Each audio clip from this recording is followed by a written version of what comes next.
Alright guys, today we're going to talk about two forms of data compression, the two most common forms of data compression actually. We're going to look at lossy versus lossless. Now I was a little bummed I was going to show you the state standards, but when I was looking at this, the state standards actually have incorrect definitions for this.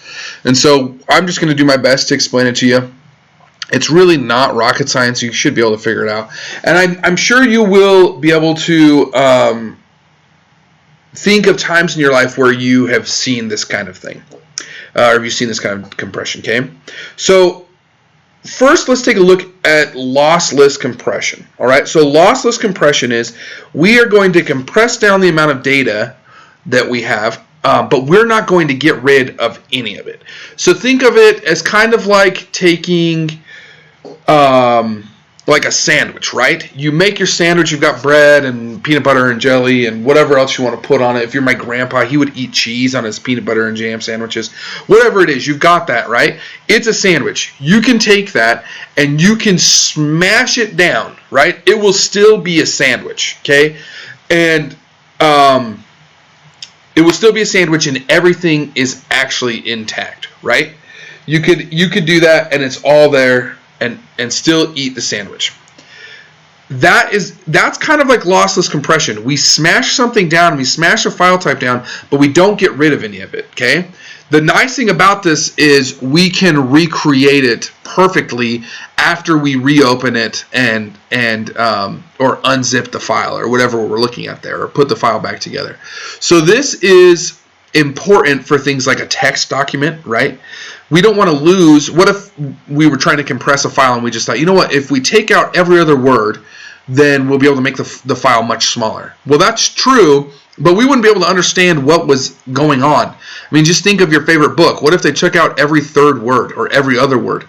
It would make no sense, right? You maybe, if you've read it a bunch of times, you could use context clues to figure it out. But for the most part, you're not really going to know what's going on if we were to do that. So with text, we don't want to do that. With photo editing, a lot of times we don't want to lose any bit of the information. I took a Photoshop class in college, and I had a lot of fun with it. One of my favorite things was to Photoshop like landscapes.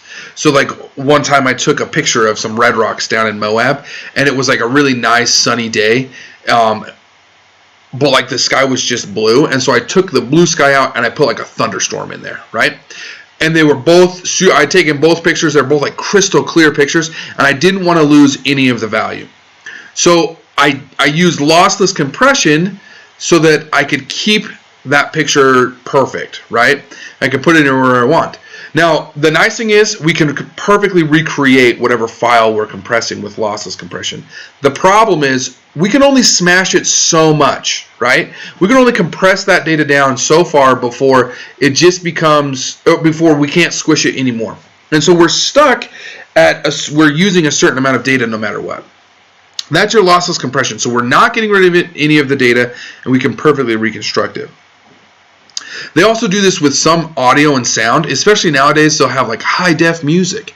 That's because they're starting to use lossless compression to minimize the size of that file type instead of losing some of the data, which with lossy we get rid of, or the computer does it for us, gets rid of some of the data that we don't need so that we can compress the file even further. Okay, so we'll take, say, like a video or maybe an image, sometimes audio as well.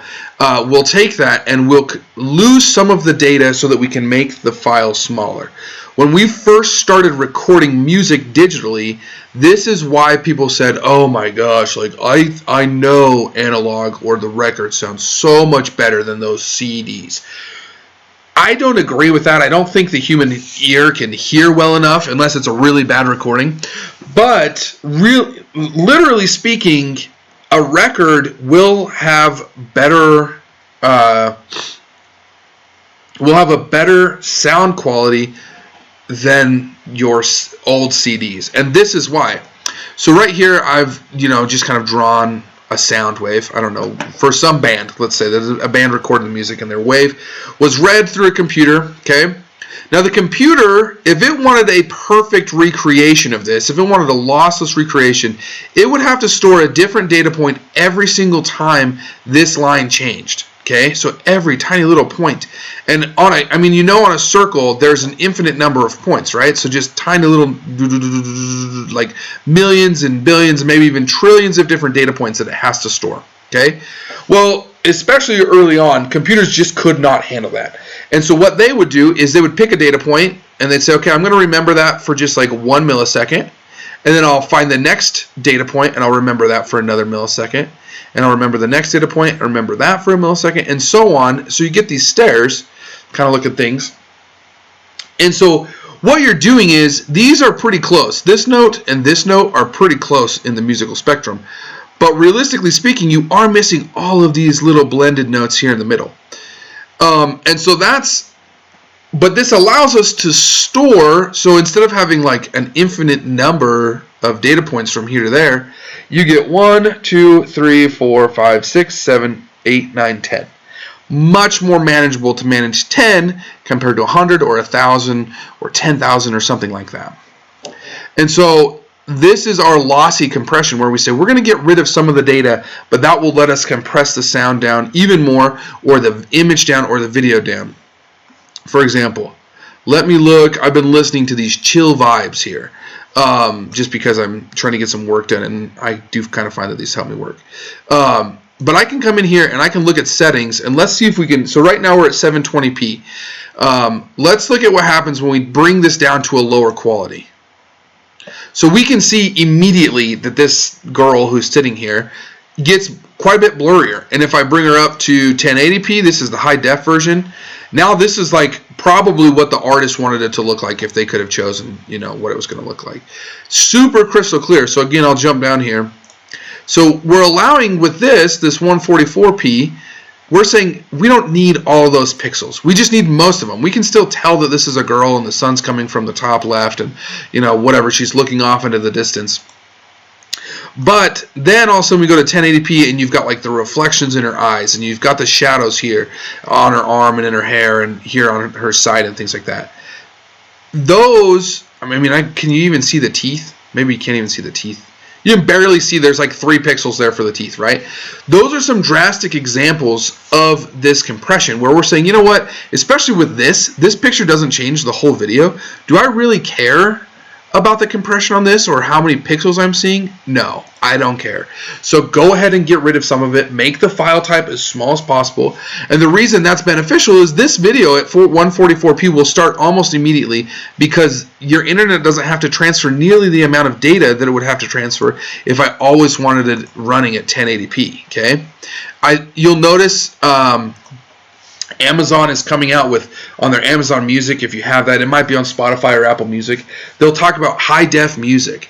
That's because instead of, they're cutting down these steps are pretty big, they're doing like less and less and less in those, so you get more of a blended sound.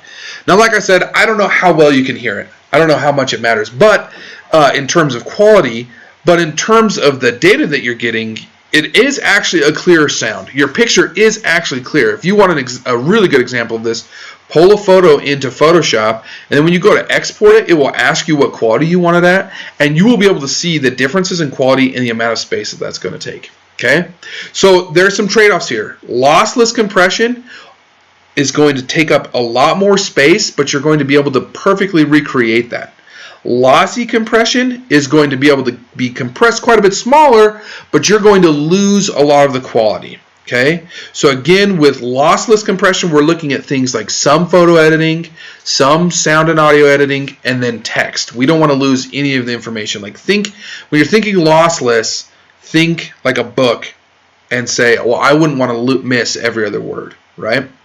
Lossy compression, on the other side, you do have some trade-offs there where your size is quite a bit smaller, but your quality is going to be quite a bit smaller. And the important thing is, once you compress something with lossy compression, unless you have the original file, you'll never be able to recreate it perfectly off of the compressed file. It just loses the data. The computer says, I'm not going to worry about that. I'm not going to write it. I'm not concerned about it. And so you have those trade-offs. Okay, lossless, much bigger file type, perfect recreation. Lossy, much smaller file type, You cannot recreate it, but it can be it's a smaller file type and it can be sent quite a bit easier. Okay, that's what we're looking at.